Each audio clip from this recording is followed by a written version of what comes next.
guys, welcome back to my channel. So I told you guys in my last video that I will update you guys what's been happening in my life.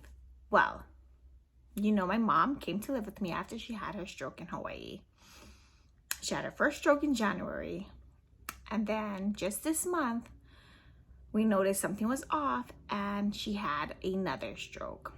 The thing is, she's very independent, you know. I didn't really have to do anything for her, just cook for her basically. But she could get dressed by herself, go to the bathroom by herself, tuck herself in bed by herself. So I noticed all of a sudden she kept falling down. And I'm like, why is she falling down? She never falls down, right? Since she's been here. And then I listened to some words. I'm like, something seems off. She sounds a little different. Some words are slurred, but not all the time. See, when you have mini strokes, it kind of like your body it bounces back, you know, where you're normal. I don't know. It's hard to explain. But so I called my auntie and I explained the situation. Like, she's falling down all of a sudden and it sounds like some words are slurred. I'm not sure. She said, okay, go take her to emergency.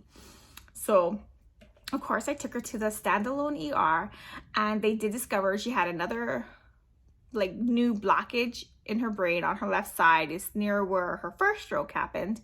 And so yes, she did have another stroke.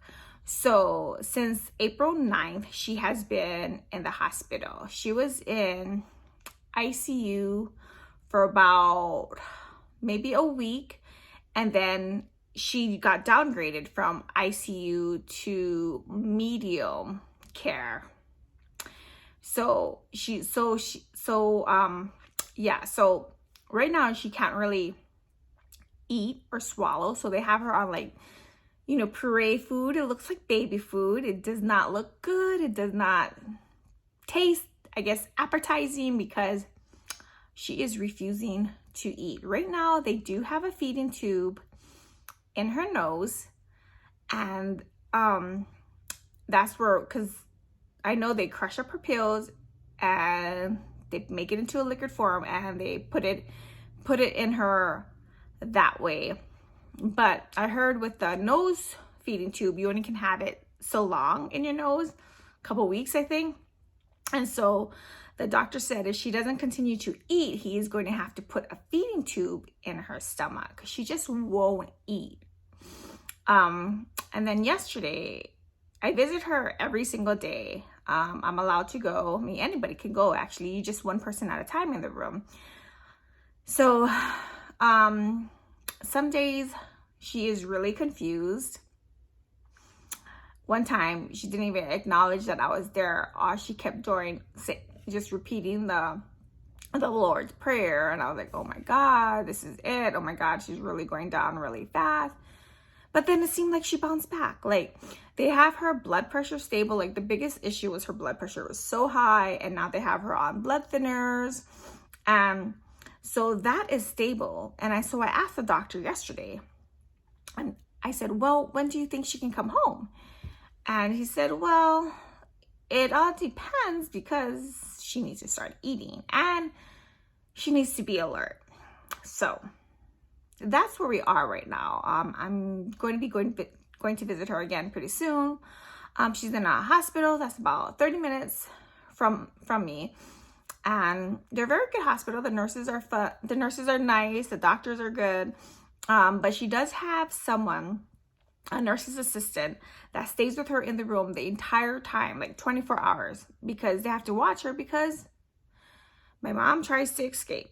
And it's almost like a toddler, you know. They're trying to, you tell them, no, lie down, go to bed, stay in your bed. No, she's trying to escape. And at one point, she was trying to take out her IVs and stuff. So they wrapped her good arm with like a mitten. And so she can't grab at her IVs. She tries to pull it off through her legs, you know, put it in between her legs and keep going like that. But they say usually she's very aggravated at night. At nighttime, that's when she uses up all her energy. So of course, when I come in the morning, all her energy is used up and she's really tired. So, but yesterday was kind of weird, because She was sleeping when I was there. I even would try to get her up. I'm like, mama, mama, you know, I try to get her up. She'd look at me and then she'll just go back to sleep. Or I said, are you tired? And she's like, shakes her head, and then she would go right back to sleep. And then the nurse's assistant, she was so nice. She said, okay, I'll call you at 3 o'clock and let you know how your mom's doing. I'm like, okay, that'd be great. So she did call me back. And she's like, oh, your mom is still sleeping. I'm like, what? She's still sleeping? She's going to be up all night. But so she put the phone by her ear. And I was like, mama, mama, you know, trying to get her up and stuff. And she's like, nope, she's not getting up.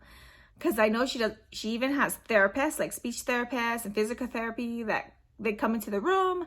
And like, she's getting up for nobody. So I hope when I go today, it's a little bit better, because when she seemed like she was making sense. Her blood pressure was like looking fabulous. I think it was 130/72. And I was so excited.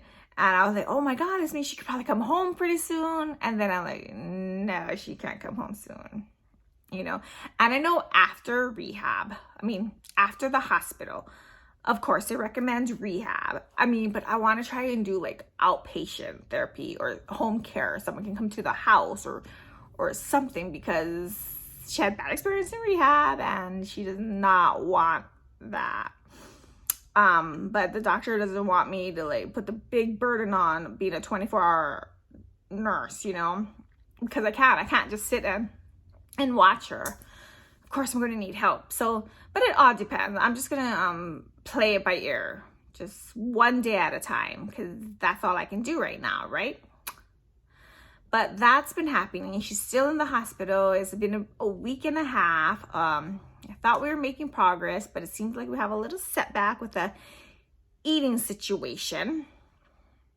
And I don't want her to have a feeding tube, but I'm going to go there this morning. Hopefully she's alert and awake, and hopefully I can get through to her. But I'll keep you posted. So that's been happening. So I have a lot on my plate besides Kristen going to surgery in June and my mom in the hospital because she did have another stroke. But I would just appreciate prayers that she can eat and get better so I can bring her home with me. That's all she wants to do. She always tells me, come get me, come get me. But right now, you know, she is in Las Vegas, and she does still think she's in Hawaii. So that's really hard.